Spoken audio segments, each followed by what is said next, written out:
जब नेता और पार्टियां समाज का साथ छोड़ दें तब सामाजिक लोगों के सर पे जिम्मेदारी आ जाती है।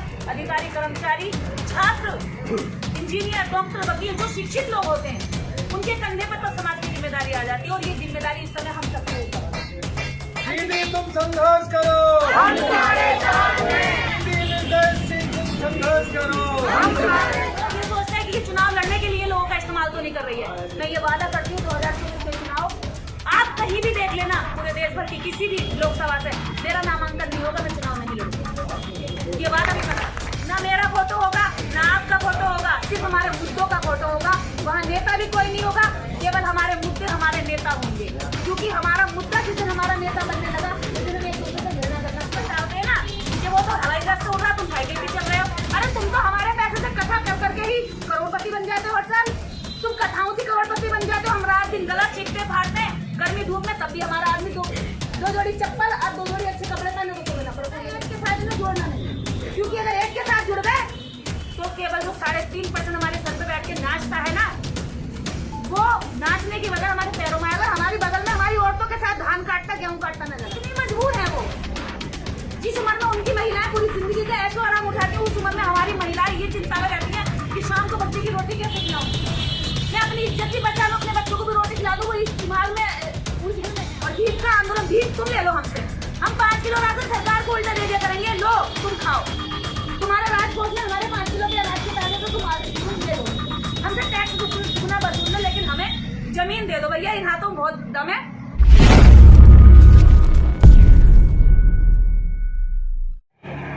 इस देश के जितने खेतों में खुदाई होती है, मेहनत होती है, कटाई होती है, रोपाई होती है, यही ऐसी समाज करता है।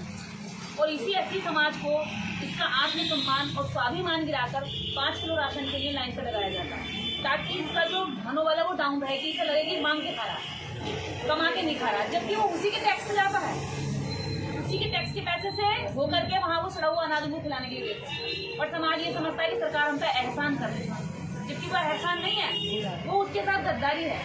तो हमने सरकार से यही मांग की है कि ये कौम तो मेहनत कश कौम है, ये तो बंजर भूमि को भी उपजाऊ बना देती है, तो आप इसको 5 किलो राशन क्यों दे रहे हो? आप इसको 5 एकड़ जमीन दो, ये कमाएगी और आपको उल्टा 5 किलो राशन दे देगी। तो उस आंदोलन को सफल बनाने जा रहे हैं, जो आंदोलन पूरे देश की डिमांड है। और ये आंदोलन इस समय सफल होने के इसलिए ज्यादा चांसेस है क्योंकि सरकारें अब समझ रही है कि अम्बेडकरवादी लोग जागरूक हो रहे हैं और ये इनके सही मुद्दों के बारे में बता रहे हैं। अगर इन्हें सही मुद्दों के बारे में बताएंगे तो ये आगे बढ़कर मांग भी करेंगे। तो हमने यही कोशिश की है कि 17 सितंबर को लाखों लोगों की संख्या में हमने हर जिले से लगभग 5 से 10 बसों की मांग की है। तो हमारी आप लोगों से भी हाथ जोड़कर अपील है कि हाथरस से भी हमें लगभग 10 बसों की डिमांड है। अगर आप 12 कर सके, 15 कर सके तो और भी बेहतर हो, क्योंकि समस्त हम सब लोगों की लड़ाई है।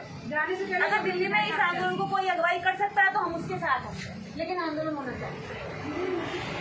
इसमें कोई राजनीतिक पार्टी नहीं होगी, कोई राजनीतिक नेता नहीं होगा, केवल शोषण लोगों का आंदोलन है। आप किसी भी पार्टी के हो, आप किसी पार्टी में एमएलए हो, एमपी हो, सांसद हो, मंत्री हो या कार्यकर्ता हो या सदस्य हो, हमें कोई ऐतराज नहीं है। आप किसी भी पार्टी में रहिए, लोकतंत्र में हमेशा एक पार्टी नहीं रहती है, सारी पार्टियां रहेंगी और हर पार्टी में हमारे लोग हैं। हमारा हर आदमी कहीं ना कहीं किसी पार्टी से जुड़ा है, लेकिन सामाजिक लड़ाई पार्टियों से ऊपर उठ के की जाती है।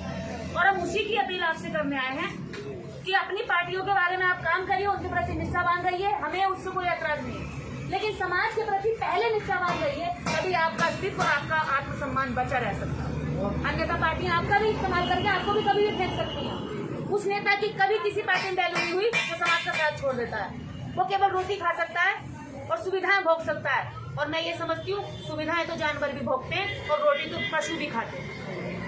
एक सड़क पर चलने वाला कुत्ता भी पेट भरता है और एक पालतू जानवर होता है वो थोड़ी अच्छी खा लेता है, वो फिल्टर का पानी पी लेता है, बस इतना अंतर होता है। तो वो पालतू वाले हैं जहाँ पार्टियों के साथ बैठे और हमारी बात नहीं कर रहे। जब नेता और पार्टियां समाज का साथ छोड़ दें तब सामाजिक लोगों के सर पे जिम्मेदारी आ जाती है। अधिकारी, कर्मचारी, छात्र, इंजीनियर, डॉक्टर, वकील जो शिक्षित लोग होते हैं उनके कंधे पर तो समाज की जिम्मेदारी आ जाती है और ये जिम्मेदारी इस समय हम सबके ऊपर है।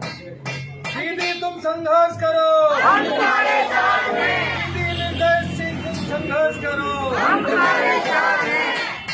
हम किसी किसी भी पार्टी में नेता बनकर काम कर रहे होंगे, लेकिन जब समाज की बात आएगी तो हमारी पार्टी पीछे, हमारा समाज पहले, क्योंकि यही समाज हमें नेता बनाता है। इसी समाज के लिए हम नेता बनते हैं और इसी समाज से उठ करके हमें इस समाज का उद्धार करना होता है। अगर राजनीतिक पार्टियों में आप जाएंगे, मान लीजिए असपा है या बसपा है, कोई भी पार्टी है, वो कार्यक्रम तब करेगी जब वो सत्ता में आएगी, राइट? वो तब नीतियां बनाएगी, तब नीतियां लागू करेगी जब वो सत्ता में आएगी। तो वो हमेशा क्या सत्ता के सपने दिखाएगी, पहले वोट डालो, हमें सत्ता में लाओ, तब हम काम करेंगे। लेकिन सामाजिक आदमी 5 साल के सपने नहीं दिखाता, वो कहता मेरे साथ आज ही चलो, हम आज ही काम की लड़ाई लड़ेंगे। तो हम पार्टियां जब आएंगी वो अपना काम करेंगी, लेकिन क्या जब तक पार्टियां नहीं आएंगे हम हाथ पे हाथ रखे बैठे रहेंगे, अपना शोषण झेलते रहेंगे। रिजर्वेशन खत्म किया जा रहा है। इस समाज के लिए आज सबसे जरूरी मांग जमीन की है, क्योंकि नौकरियां अब बची नहीं है। जो नौकरियों में गए रिटायर करके घर बिठा देंगे, नई नौकरी आपको नहीं देंगे। बिजनेस इस समाज के पास शून्य से नीचे है। एक आध बात भी कोई मिल जाएगा हमारे समाज का नामी गिरामी जो बिजनेस करता होगा। छोटे शहर कस्बे से लेके बड़े बड़े मेट्रो शहरों के लिए हमारा बिजनेस है, ठीक है। जमीनें हम पे है नहीं, तो हम पे है क्या? और धन्ना सेठों की औलाद हम है नहीं कि पुरखों के पास बहुत सारा धन दौलत गड़ा हुआ था, उस पर हम खा ले, तो हमारे पास तो कुछ बचा नहीं है ना। अब इस समय हम ये कि हमें नौकरी दो, तो नौकरी भी लिमिटेड है, सरकार एक लिमिटेड नौकरी दे सकती है, उन नौकरियों को भी प्राइवेट सेक्टर में डाल रही है। तो हमारे पास इस समय एक ही चीज बची है जिस पर हम लड़ सकते हैं। और जो हमारे नेताओं को भी, अभी चुनाव भी आ रहा है, हो सकता है हमारे MP MLA के कान में ये जाए, उनकी खोपड़ी में जाए और वो संसद में आवाज उठा दें। हम लिखने पढ़ने का काम भी लगातार कर रहे हैं, नेताओं के साथ मेल कर रहे हैं कि हमारी ये आवाज आप संसद में उठाइए, ताकि हमारे समाज पे जमीन हो। कल को अगर वो उसका बच्चा नौकरी नहीं कर पाया तो वो अपनी जमीन पर कोई बिजनेस तो खड़ा कर लेगा। हमारे लोगों के पास स्कूल नहीं है, अपनी दुकानें नहीं है, क्योंकि जमीन ही नहीं।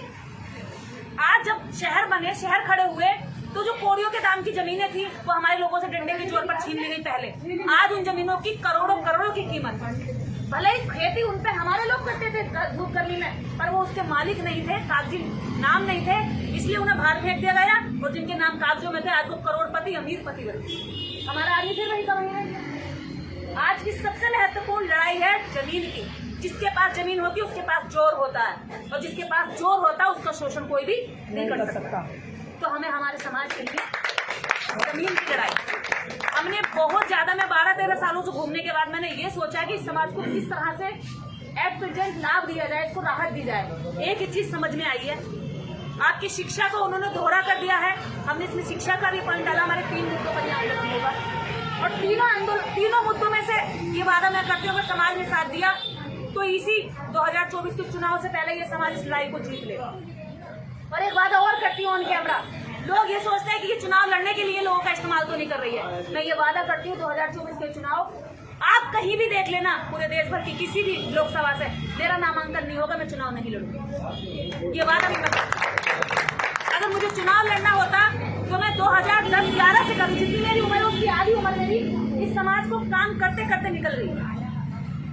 जितने दिन लोग घरों में चैन से सोते हैं, उससे अधिकांश दिन में रात और दिन समाज के लिए या तो कार्यक्रम में होती है या सड़क पर चल रही होती है। मेरा इसमें टाइम गुजरता है। तो मैं ये वादा करती हूँ कि मैं ये वाला चुनाव भी नहीं लड़ूंगी, लेकिन बिना लड़े आपकी लड़ाई को जीत तक ले जाने का मेरे पास दम है और रास्ता है, बस मेरा साथ दिए।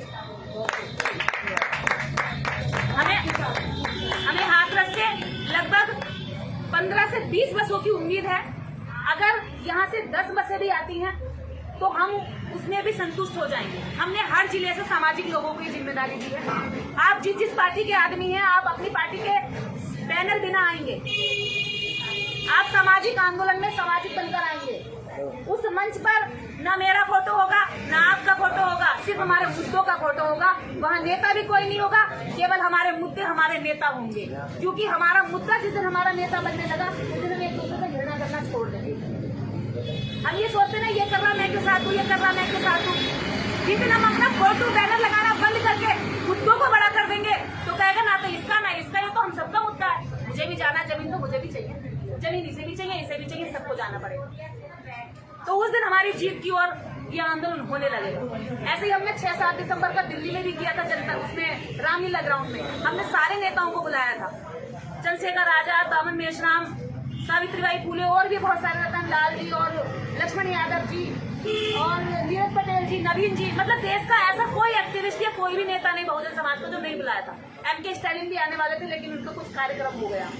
हेमंत सोरेन जी को भी बुलाया था, लेकिन उस कार्यक्रम से एक चीज गई पूरे देश भर में कि ये सारे नेता एक मंच पर बैठ गए। उनके मन में दहशत हुई। उसके बाद उन्होंने और ज्यादा अड़गम झड़गम जो करते हैं वो भ्रम फैलाने का काम कि देखो ये तो नेता बन गया, तुम तो वहीं रह गए। वो हमारे बीच में ये नफरत डालते हैं ना कि वो तो हवाई जहाज से उड़ रहा है, तुम साइकिल पे चल रहे हो। अरे तुम तो हमारे पैसे से कथा कर करके ही करोड़पति बन जाते हो। व्हाट्सएप तुम कथाओं से करोड़पति बन जाते हो। हम रात दिन गला चीखते फाड़ते हैं गर्मी धूप में, तब भी हमारा आदमी दो जोड़ी चप्पल और 2 जोड़ी अच्छे कपड़े पहने तो तुम्हें नफरत होने लगती है। तो वो हमारे बीच में ऐसी नफरत करा के हमारे नेताओं से नफरत कराते हैं। हमारे नेताओं के प्रति जो भी गलत चीज हमारे बीच में चलती है वो हमारे दिमाग की नहीं होती है, वही चलाते हैं। कह रहे वो तो धन की वो बन गई है बेटी, दौलत की बेटी बन गई है। एक को कहेंगे अरे चश्मा पहन के चलता है, राउडी लुक में चलता है। यानी हर नेता के प्रति आपके मन में नफरत डालेंगे। आप बताइए, अगर 10 एक नेता को पसंद करते हैं तो 10 दूसरे को पसंद करते हैं, 20 दूसरे को पसंद करते हैं। सबकी एक सी पसंद है ही नहीं। क्यों नहीं है? क्योंकि वो हमारे बीच में ही चीजें चलाते हैं। जो जिस चीज से प्रभावित होने वाला होता है वो हो जाता है, और जिससे टूटने वाला होता है टूट जाता है। उन्हें पता है एक के साथ उन्हें जोड़ना नहीं, क्योंकि अगर एक के साथ जुड़ गए तो केवल जो 3.5% हमारे सर पे बैठ के नाचता है ना, वो नाचने की वजह हमारे पैरों में आएगा। हमारी बगल में हमारी औरतों के साथ धान काटता गेहूं काटता नजर आए, जाते नहीं है। इसलिए आज हमें हमारी लड़ाई खुद लड़नी है। और मैं बस पूरे देश के लोगों से आह्वान कर रही हूँ, जमीन की लड़ाई लड़ लीजिए। बस मेरे तो एक ही चीज समझ में आती है, जिसका जमीन होती है उसका जोर होता है। डंडा खड़ा करके कह सकता है अगर मुझे नौकरी भी नहीं मिल रही है तो इसकी फसल से मैं अपने बच्चों को पढ़ा लूंगा। एक एक टुकड़ा करोड़ों करोड़ों का बिका है जमीनों का लोगों का। हमारे लोगों की जमीन ही नहीं तो कहाँ से बिकता? वो वहीं के वहीं रह गए, गरीब की गरीब। तो गरीबी से उठने का भी मौका मिलेगा। और ज्यादातर हमारे समाज को नशे में झोंक दिया गया है। महिलाओं के कंधों पे आ गई है बच्चों को पालने की जिम्मेदारी। हमारी बहन बेटियां, हमारे समाज की महिलाएं गलत काम करने तक के लिए मजबूर हैं। आज आप लोग समाज को अगर ठीक से देखोगे तो ये हालात है उनके कि वो 200-400 रुपए के लिए किसी भी बहसी दरिंदे के तक कब्जे में आने तक को मजबूर। मैं समाज का बारीकी वो विश्लेषण इसलिए बता रही हूँ, मैं देख रही हूँ रात दिन इतनी मजबूर है वो। जिस उम्र में उनकी महिलाएं पूरी जिंदगी का ऐशो आराम उठाती है, उस उम्र में हमारी महिलाएं ये चिंता में रहती हैं कि शाम को बच्चे की रोटी कैसे खिलाऊंगी, मैं अपनी इज्जत भी बचा लूं, अपने बच्चों को भी रोटी खिला दूं। वो इस दिमाग में उलझन में है आज। अगर आपके पास जमीनें होंगी, अगर पति शराब पी के पड़ा होगा हमारे समाज का पुरुष, तो महिला उस पर खेती करके अपने बच्चों को रोटी खिला ले, किसी की गुलामी करने नहीं जाए। किसी हमारे दुष्ट या हमारे समाज की महिलाओं पे आंख उठाने वाले के कब्जे में नहीं आएगी, वो बची रहेगी। अपने समाज की इज्जत बचानी है तो जमीनें मांगिए। 5 किलो राशन की भीख हमें नहीं चाहिए। हम क्या करेंगे वो सड़ा हुआ खाना खा के, जिससे बुद्धि और शरीर दोनों कमजोर पड़ते हैं। वो खिलाते ही ऐसा खाना ताकि ये कमजोर बने रहे। तो हमें भीख नहीं चाहिए, हमें भागीदारी चाहिए। और भीख का आंदोलन, भीख तुम ले लो हमसे, हम 5 किलो राशन सरकार को उल्टा दे दिया करेंगे, लो तुम खाओ। तुम्हारे राजकोष में हमारे 5 किलो के अनाज के पैसे तो तुम दे दो। हमसे टैक्स दुगना वसूल लो, लेकिन हमें जमीन दे दो। भैया इन हाथों में बहुत दम है, हम तो इस खेती को मजबूत करेंगे। और हम अभी ये जांच रहे हैं, देख रहे हैं आटे डाल कितनी जमीनें खाली पड़ी है देश में। कितनी जमीनें ऐसी खाली बंजर पड़ी हैं जिन पे भू माफियाओं का बेवजह कब्जा है। ना वो सरकार के पास है, ना वो किसी आम जनता के पास है। बस भू माफिया कब्जा करके उसमें बड़े बड़े अपने लैंड बना रखे, बाउंड्री कर रखी है। आप देखेंगे हजारों बीघे में या तो पेड़ लगा दिए हैं, या बाउंड्री कर दी है, या सीमा खींच दी है कि इतनी इसके नाम की है, जबकि वो उसको कोई पैसा नहीं चुकाता है। तो बैंकों के साथ, सरकार के साथ सेटिंग करता है, वो अपने नाम कर लेता है। और जो इस देश का असली वारिस है, असली हुक्मरान है, असली मालिक है, वो ये सोचता है उसकी चौहद्दी में घुसने की भी हिम्मत नहीं कर पाता। तो हम इस देश के असली मालिक है, इस जमीनों पर हमारा हक है। इस देश की सारी भूमि को हमने हमारे पूर्वजों ने उपजाऊ बनाया। तो आज हम भीख मांग के नहीं खाएंगे, हम कमा के खाएंगे। ये स्वाभिमान आंदोलन भी है और जमीन का भी आंदोलन।